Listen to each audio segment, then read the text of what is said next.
and welcome to the Healthtech Pigeon podcast. I'm your host today, Daisy Makin, and I'm here with Holly and Belle from the SomX team, and we're breaking down what mattered the most in health tech this week. But first off, how's everyone's week been? Belle? Holly? I mean, it's fresh off my birthday week.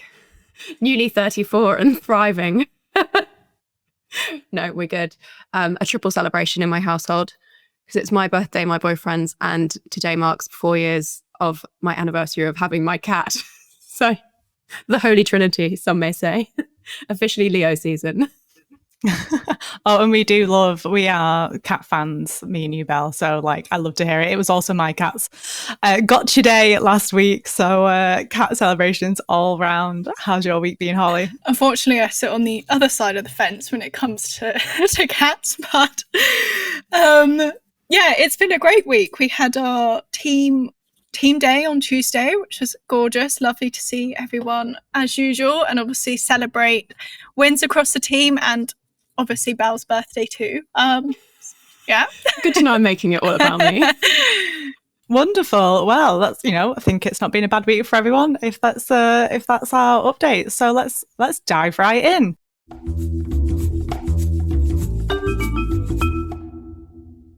Our first story this week is there has been a breakthrough in measuring body clocks to ease the ills of shift work. So this is from New Scientist, and essentially the overview is that, night shifts keeps the world running, but they come at a cost. It can lead to heart disease, depression, the toll on shift workers. It's really serious, and it's well documented. So there's been a new wave of tests that promise to map the individual body clocks, helping to tailor treatment and shift schedules to each person's circadian rhythm. I personally think this is a step towards smarter, more personalised healthcare, and it's a chance for employers to actually be really serious about long-term staff well-being. I think a lot of people know that our circadian rhythms are really important for our biological health. It's important for our hormones. Women who are on night shifts can find it harder to conceive because of how our body is affected by our circadian rhythm and our hormones. So I think it is really important. So Belle, Holly, what are your thoughts? We don't do much shift work here at SomX, but if you were, would you take this? Would you take this test? Would you be interested in finding out what kind of schedules work best for you? I'm not sure I need a test to know that I am a night owl through and through. The dream is a night shift, quite honestly. I'd love it. No, it's an interesting one. And I actually found reading this article was quite eye-opening because I wasn't really aware of all the kind of health issues that come from people working nights. And I know it's interesting as well in kind of the medical sphere because it's not that you're just working nights or working days, it's that you're often flip-flopping between the two. And I think that can be even more damaging on a person's body than necessarily having that regular schedule that happens to be nighttime, like going from working nights 1 week to maybe having a couple of days off and then suddenly you're on the morning shift can be really damaging. So how do you kind of get into that schedule that suits you best and allows you to be kind of productive, but also allows you to sort of prevent and future-proof your health? I think one of the most interesting things here is, my mind anyway, is it's kind of a twofold benefit for the employer in particular, because not only are you able to help the health of your teams. So the idea is you can see if people are naturally suited to a specific thing, you might flag that they are at greater risk of certain diseases. And as a result, you can put preventative practices in place to prevent them getting ill, but you can also work with them to ensure that they get better medical treatment. I think they mentioned in the article that things like surgery, even certain vaccines, work differently depending on what time of day they are administered or carried out. And that can vary greatly person to person, depending on what their natural circadian rhythm is.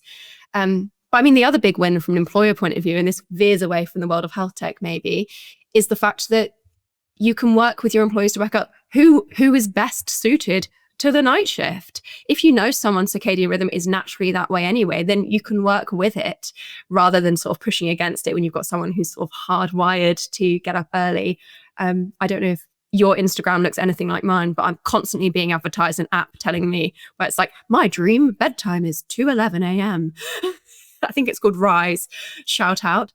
But people are interested in this. And I think as the modern world changes, as people move to remote roles where they can work for companies across the world, where they can kind of take control of their own workload and things, it's only a good thing to understand what makes us most productive, most energized, and healthier. And yeah, if we can improve health at the same time and prevent those signs of diseases, then yeah, sign me up, but at the employer's cost. I'm not paying for my own test. I don't need to. Wonderful. That's a good point, actually. Yeah, who will be paying for these tests? I think if it's going to be work related, it should be work, right? Holly, do you have any thoughts?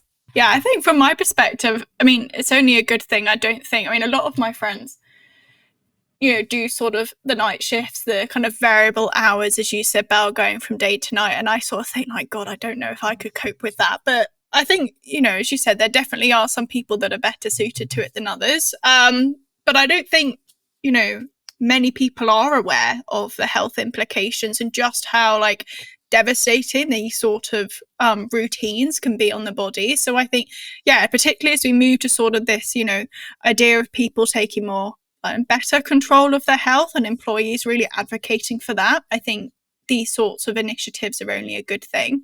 I think actually before the podcast we chatted through this, but they don't actually mention here what kinds of tests. It'd be interesting to see sort of how that actually looks in practice, and how it could actually, best support people. I did do a swift Google. Oh, great. And I've not found exactly what this article is referring to, but there are older articles. There's one came out 6 years ago in Scientific American about a blood test for the body's internal clock, which is an interesting premise, right? Like blood-based biomarkers for what they're calling it your chronotype, which is your internal biological time.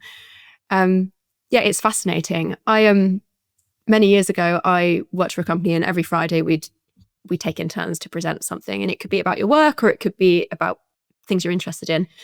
And one of my colleagues at the time, his previous job was a researcher into the circadian rhythm. And I hadn't realized that it's not just what time you're most active, but people who are night owls have a longer circadian rhythm and people who are morningites have a shorter one. So it's basically a circadian rhythm is, I guess, 24 hours, but it can be a slightly longer or slightly less than that, which means you start sort of lengthening your days naturally.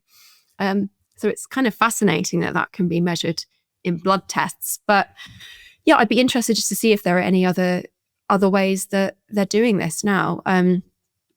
Yeah, they don't mention it here, but I would imagine there's lots of behavioral stuff that they could do. Even potentially, I don't know, resting heart rate and things like that might be interesting. I mean, you track your sleep and stuff, don't you, Holly? So I know there's lots of discrepancies between like body temperature and things like that, which can tell you how stressed or relaxed you are. Mm-hmm. Yeah, it's super interesting, I guess, maybe how this could feed into this idea of like wearables as well, whether that becomes sort of part of it as part of this testing. I think as well, I guess broader than this, thinking from sort of like a wellness perspective, I know a lot of people, particularly, I guess, like gym goers, I guess different activities work for people different ways. And I think there's been studies around sort of, whether it's better to work out in the morning or the evening. And I wonder if this sort of thing like feeds into that as well, as to how that, I guess, is individual to each person and those sort of benefits that could be reaped off the back of it. So yeah, definitely interesting to see where this one goes. That's a really interesting point, actually, because exercise obviously is putting stress on your body in a certain way. And obviously you get kind of the endorphin boost at the end and things like that. But it is putting your body under strain and stress. And some people prefer exercising in the morning and some people prefer exercise in the evening. And it makes complete logical sense that is tied to your circadian rhythm and how you naturally feel energized through the day so that you can do that. So yeah, this could even feed into the idea of sort of longevity and biohacking and things like that, of people trying to kind of really optimize. I wonder as well, so this is always me looking at the flip side, is if this is then if this is a work mandated thing, like who owns that data? Does the work take the test on, like, do they give you the data so you can take this information to your next jobs or anything like that? But then also, I guess, at what point, like, could this become like a prerequisite? Like, we are looking for shift workers, but only shift workers that are good at these night times, and we want to do a test to make sure you're suitable. And I think that can be like an interesting, like, I think that would, you know, cause a little issue in regards to if people have and want to work the job, maybe they shift work on a night time is better for them, maybe for what their life commitments are, then like, I don't think that they should be put at a disadvantage. I think you should be able to go, okay, maybe I'm not the most optimum person like for this, but also these are the shifts I need to do. So it'll be quite an interest if it, you know, if anything happens to it, I think it'd be quite interesting to know where the line falls between, you know, overriding the test result and, you know, deciding what you want to do for that. I'm just trying to find that film with Ethan Hawke in, Gattaca, it was called, where everyone's genetically screened at birth. By the way, this feeds into a story later on. Everyone's genetically screened at birth and they're assigned roles within kind of dystopian work environment, depending on what they're genetically suited for. I don't think anyone wants a world where jobs are assigned to you depending on your genetic thing. I think let's really try and push away from that, because that's where things get pretty Black Mirror-y. And yeah, no one wants to say, oh, you can't be a doctor because you genetically can't do the night shift. That would be awful. There are things we can do to prevent, to keep ourselves healthy, to put ourselves into good routines. I'd like to think that this is opening up that. So it's doing the opposite. It's being like, we get it. You might be more at risk of these symptoms. So here are some really proactive practices we can put in place to keep our staff healthy rather than pushing people out. I would hope there would be a lot of resistance to a move in that direction, which feels like a slide into dystopia for me. Would recommend Gattaca though. Great film. I was about to say love a good recommendation, so that's going on the list. Any final thoughts, Holly? Other than I need to watch that film. Wonderful, great. Well, we'll move on then.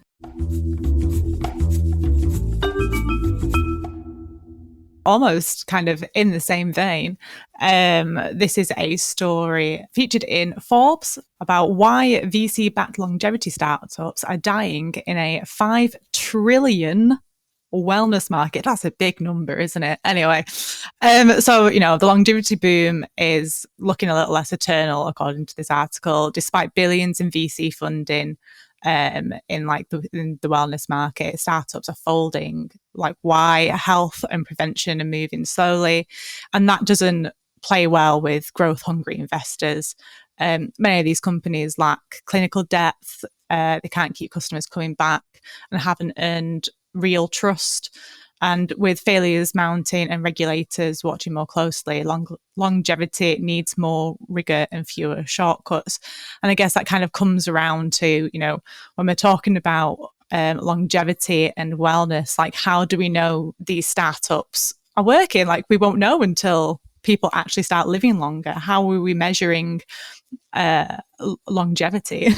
It's a longitudinal, very long kind of outlook to have. So I can understand why actually right now it's a bit,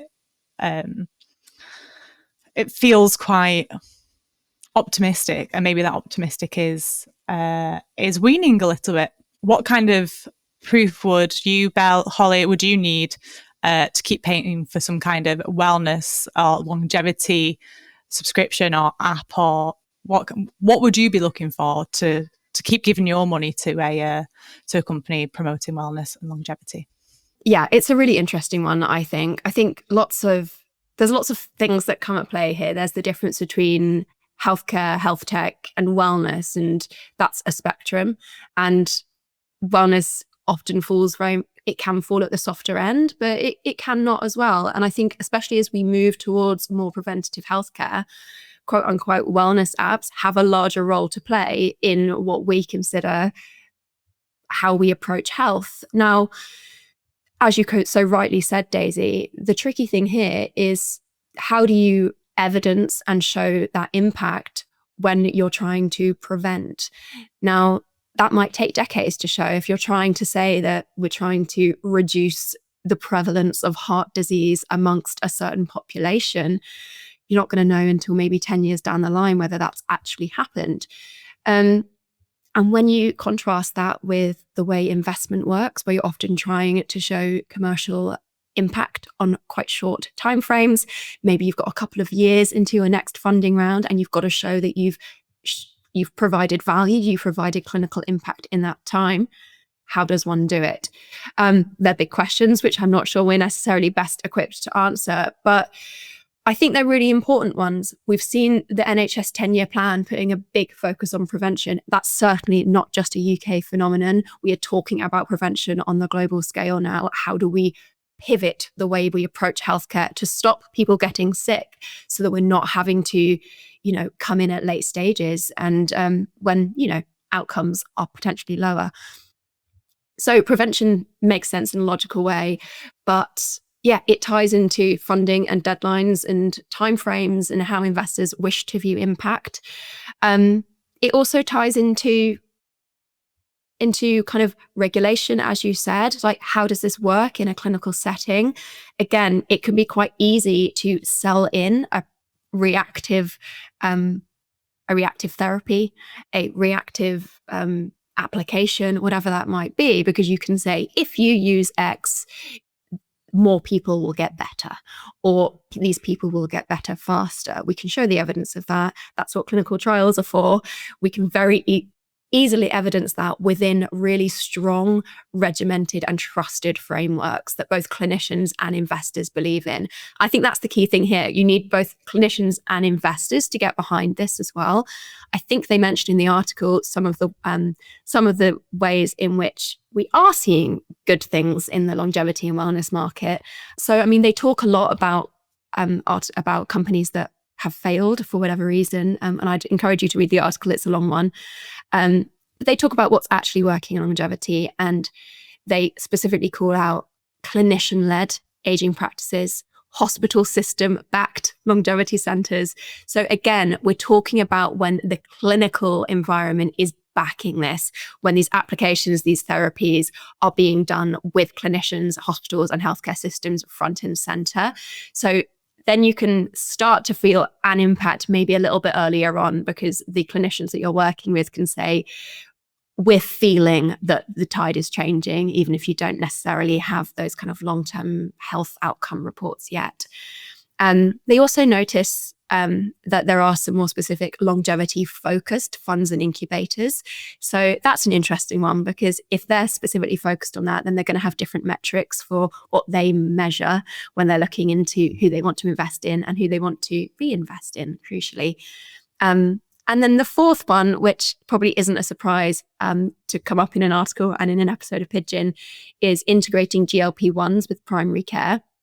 Now, we've seen so many articles and research coming out about how GLP-1s can support more than just weight loss and how they can prevent potential other chronic diseases and feed into longevity. That being said, it's a boom. There's hype and excitement around it. And so that in its own way will fuel investment, whether or not the impact is yet to come.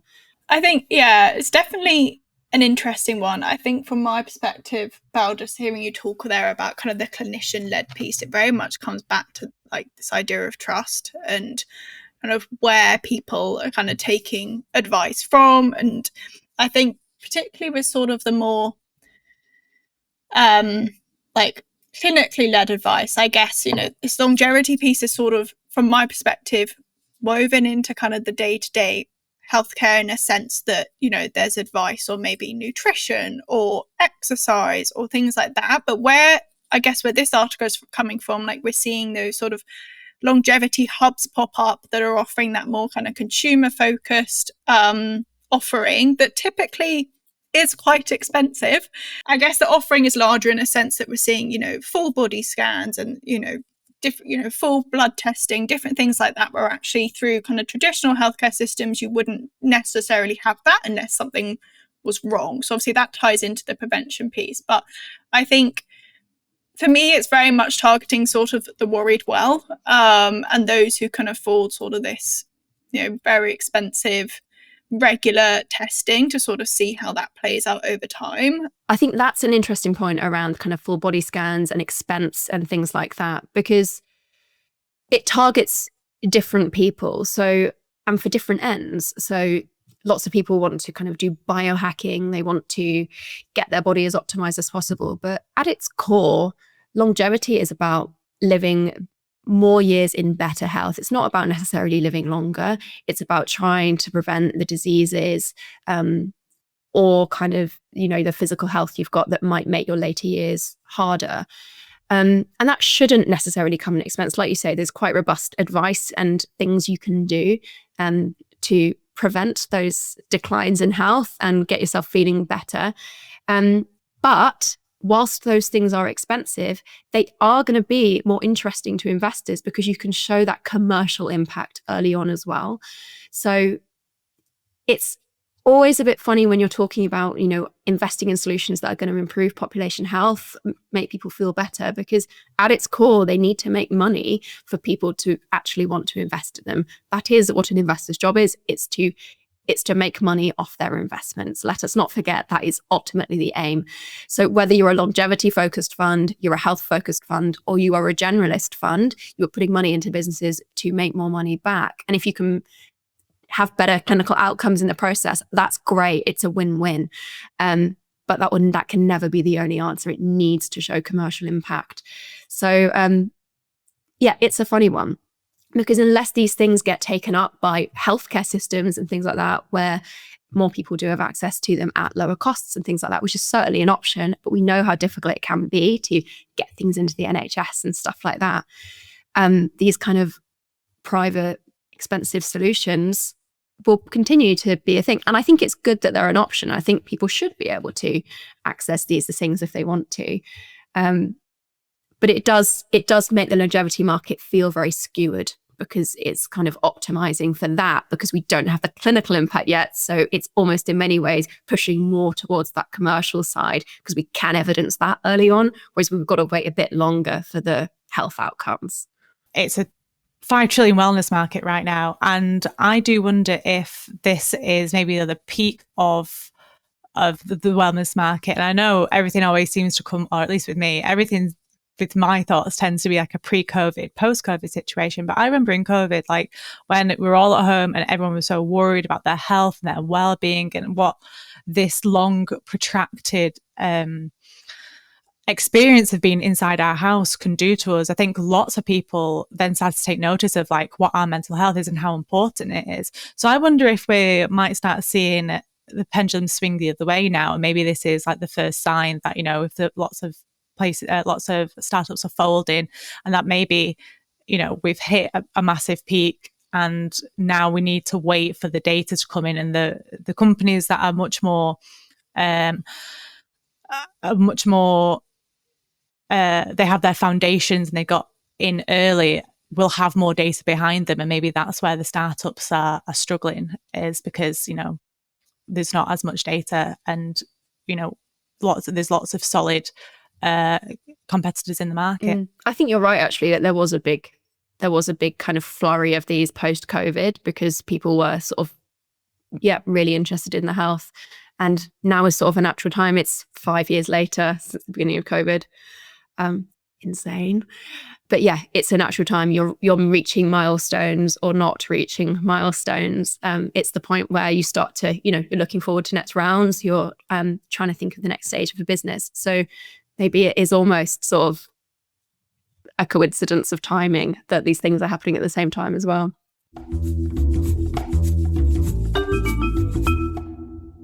As we alluded to earlier, this is a story from Science Daily, and there is a DNA test that can predict if a 5-year-old will be obese as an adult. So a new polygenetic risk score can flag a child's likelihood of developing obesity well before age 5, long before BMI or lifestyle factors come into play. It's built from data on over 5 million individuals. It's twice as accurate as earlier tools and could help tailor early interventions. The problem is that it still works best in people with European ancestry, and high-risk kids may respond to treatment but struggle with long-term weight loss. So, that's a story that we hear a lot is population data. Who's this population test on? We always need a lovely, rounded population data set to make sure that when we're making these claims, it is reflective of the world and not just European people or who that population has been taken from. So my first thought was, wow, how do we tell 5-year-olds that they're at genetic risk of obesity? How do we deal with that information? How do we parent that information? And, you know, do parents learn that information and pick a suitable time to tell their child, if they tell their child, or is it just this is information that we know and we're just going to adapt our lives around it? Like, how do we begin to share that information with our children that doesn't create a long-term issue and stigma with weight and body image and self-esteem? It's great news. It's fantastic. It's a fantastic study, but the like societal implications could be quite big if handled differently. Do you have any thoughts, Belle, Hollie? I do, yes, of course. Obviously. When do I not? You know what? I think one of the things that comes to mind here is this is always the case with kind of growing up with parents who have their own relationships with health and body, and test or not, they pass on certain ideas, certain thoughts to their children. And that could be really difficult. And I think especially if you grow up in certain decades, I think, you know, the millennium had a really skewed image towards bodies. And I think we're seeing a resurgence in that, sort of the idea that people must be super slim. And how do we make sure that we're not passing on prejudices to our children and making them feel bad about the body that they happen to inhabit? In many ways, I find that more worrying than the question of when do you tell the child. I think ultimately what this can empower is an idea that people should grow up with a healthy attitude towards body, towards health, towards lifestyle.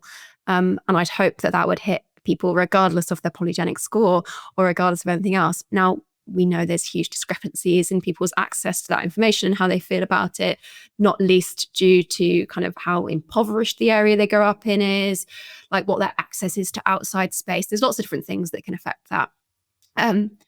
But for me, what this makes me think of is this will have a larger effect on the parents than the children.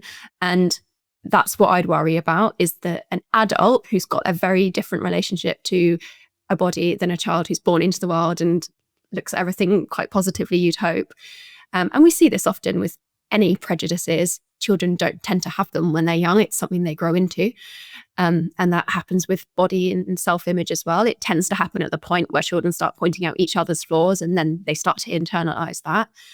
I think it's more an issue of giving the parent that information who can have a potentially flawed view. Obviously, it's a great thing as well because a parent can have and set up a really lovely relationship with that. But it's complex. It's complicated. Should it be information that just your clinician has and they are aware of that and can just make sure that you're kind of building a life that doesn't kind of put you at risk of disease because you are genetically predisposed to them? I don't know. Anyway, it's early days, as you said. This is a study in a small population. I think it was carried out by the University of Copenhagen. But it's got potential. So I think before we make any conclusions, we'd love to see a study expanded to much larger and much more diverse populations. But lots of food for thought, I think. Hollie, what do you think? Brilliant study, and I think definitely has a lot of room for potential in terms of how, you know, we sort of prevent and treat obesity going forward. I think for me, the biggest thing here is it's sort of, well, it is testing your genetic like predisposition. It's not a guarantee that that child is going to develop obesity in the future. So I guess the other angle of that is, how do we then use this data and this information to, I guess, go back to what we were talking about earlier about prevention, but also, I guess, some of the, you know, the lifestyle factors, then kind of how we approach treatment later down the line, if that, you know, if need be. So I think, yeah, this data's definitely got to be used carefully in the right way. Again, don't think it should be shared with children necessarily at age 5, but I think it's definitely an important study to sort of shape how we approach treatment going forward. And I guess this sort of screening is sort of no different to other sort of genetic tests that we see currently, whether that's, BRCA testing for breast cancer or sort of early testing for dementia as well. We've talked about this on many other episodes as well. Like, the children of today are going to grow up with so much of the health information from an early age, which is an incredible situation to be in. And it opens really positive doors in terms of what that treatment might look like. I think fundamentally, the more we know about the genetic drivers of disease, be that obesity, be that dementia, be that heart disease, the better we can develop targeted therapies towards them, and better therapies as well. Now, we've obviously seen the rise of GLP-1s, which is obviously a game changer in the treatment of obesity. But it might not be, we're going to see multiple generations of that going forward over the next few years and decades. And we might see other therapies come to the fore as well. Ultimately, I'm a huge believer in the more we understand things, the more we can do to solve them. We've got to understand a challenge to approach it in the best way. And I think in health tech and biotech, we've got people really up for these big challenges as to, let's not just trust the status quo because that's the way it is. Let's think about what we can do that really kind of challenges and improves health.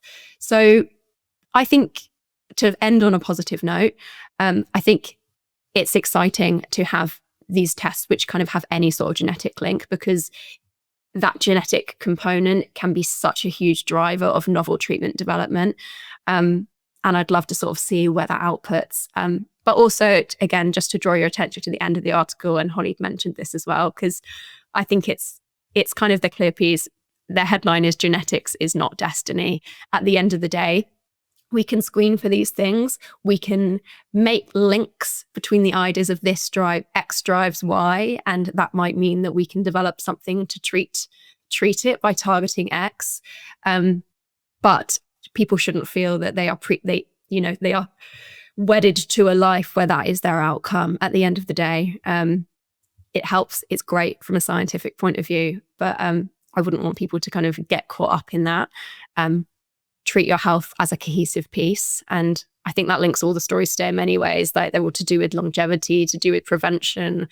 And it kind of feels really in keeping with the spirit of healthcare today. But I don't know. I think that's a wonderful place to end there, Belle. I couldn't have said it better myself. So I just want to say a massive thank you to Belle and Hollie for joining me today on my first hosting of the Healthtech Pigeon podcast. And a massive thank you to Adama, who will undoubtedly make all this sound wonderful. And don't forget to subscribe to the Healthtech Pigeon podcast, the Biotech Dodo podcast, and the Healthtech podcast with James as well, who's just had a very interesting conversation with Paul Wicks. So tune in for that. Thank you very much and have a wonderful week.